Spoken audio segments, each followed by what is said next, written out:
Saya nggak tadi tiba-tiba ada percikan api. Ah. Saya kejar sama pengawal tuh. Nah, tugas pengawal lompat. Saya juga ikut lompat, tapi saya kasih minggir dulu.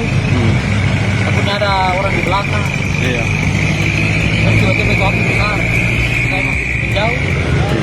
Pengakuan Surya, sopir mobil bawa uang 4,6 miliar rupiah milik Bank BNI, mobil tiba-tiba terbakar.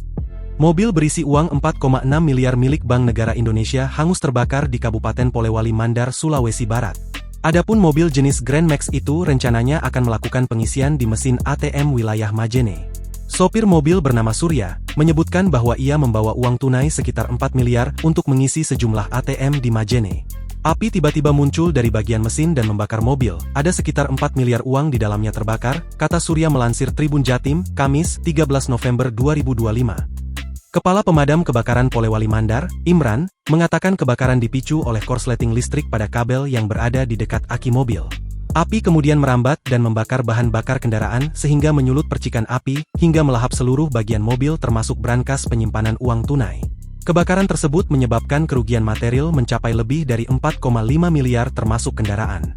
Disebutkan jika tidak ada korban jiwa dalam kejadian ini. Kobaran api membuat jalan poros Majene Mamuju macet total selama sekitar 1 jam karena pengendara tidak berani melintas di sekitar lokasi kebakaran.